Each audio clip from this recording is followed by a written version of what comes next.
First, I want to say sorry, but I did my best, and this is my best for now dahil may injury ako and nahihirapan ako mag-drop weight.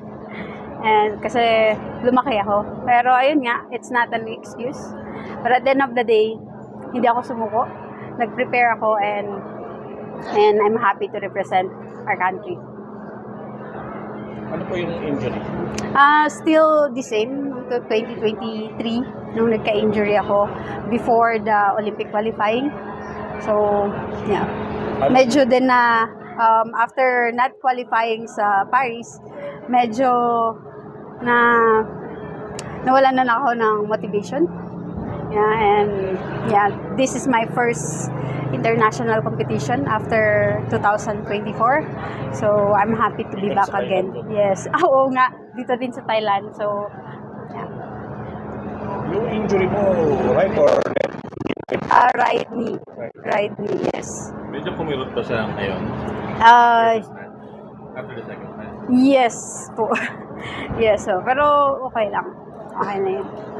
Ano tumatakbo sa isip mo nung nandun kasi? Kailangan ko buhatin yun. So, before this, may session ako sa sports psychologist ko na kasi I've been living during the whole preparation, nandun yung doubt, yung kung kaya ko pa ba, kung ito pa. So, yung instruction ng sports psychologist ko, buhatin mo yan, Heights. So, yun ang kailangan kong sabihin sa sarili ko. Kasi, sabi nga niya, expert ako sa weightlifting. So, yun ang kailangan kong gawin. Ano pinakamalaking challenge? Sa akin is, it's not the physical training. It's more on the mental training. So, yun yung medyo nahirapan ako. Then, for 1 year, almost 2 years na akong hindi naglaro. So, na-miss ko rin pala itong feeling na maglaro for the Philippines and nandun sa podium. So, I'm happy to be back. What's next, ma'am? What's next?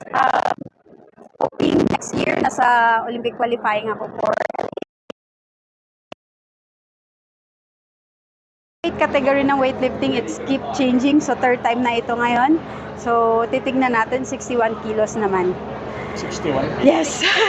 Yes, 61 naman. Pero titingnan natin. And hoping na mas marami pang atleta na makapaglaro sa weightlifting. Kasi iba naman yung category, pero mas marami tayong mabibuild na athlete for weightlifting. Kasi alam naman natin na sa Pilipinas,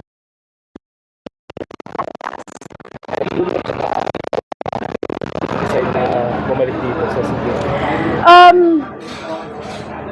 Actually,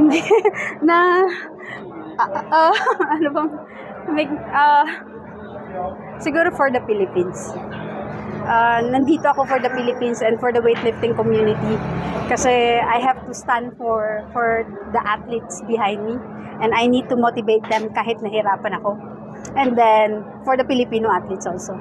It's a story of, it's different kind of story. It's not winning story, it's not giving up story for Heidelin Diaz. Kanina sa backstage, nakita natin medyo emotional ka. Ano yung mga napag-usapan niyo? Para sa akin kasi, nagsasorry ako kasi I did not win any medal for the Philippines this SEA Games. But, ayun nga, this is my best for now. Right, sa tono ng sasalita mo, parang you're not planning to retire anytime soon. Depende sa takbo ng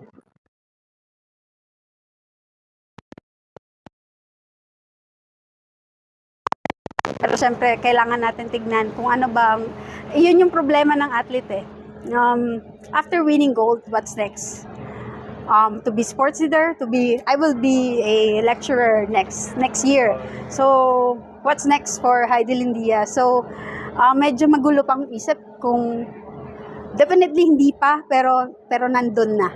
And dahil dito sa competition na to, nagkaroon ako ng fire, pero may kailangan akong gagawin for the Philippine Weightlifting Association.